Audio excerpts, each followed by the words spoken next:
j'ai entendu de beaucoup de femmes,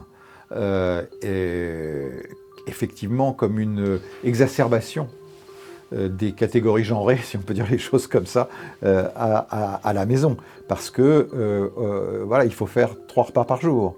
Et que, en général, dans la vie habituelle, même si les hommes participent aux courses, au ménage, à la confection des repas, etc., ils participent.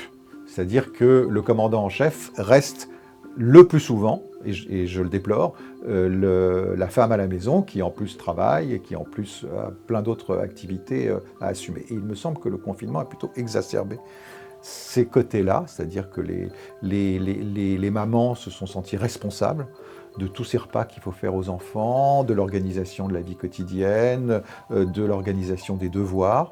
Et ça a eu tendance à exacerber cette différence des genres. Et effectivement, moi j'ai beaucoup de mamans, de mères de famille épuisées, qui se rendent compte. Elles s'étaient dit finalement, peut-être ce confinement va être l'occasion d'avoir du temps, de lire, d'avoir du temps pour moi. Et c'est exactement l'inverse qui se passe.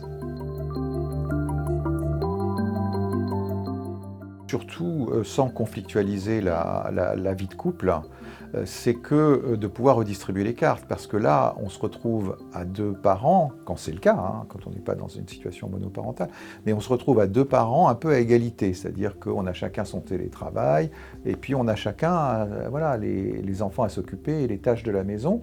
Et que c'est peut-être le moment aussi de penser cette distribution des tâches et surtout de l'exprimer et surtout d'échanger avant d'atteindre la coupe pleine, de pouvoir exprimer quand les choses sont difficiles. Mais c'est vraiment un moment où il faut éviter d'être dans le reproche, parce que là, on tombe très vite dans l'escalade symétrique entre les 2 membres du couple.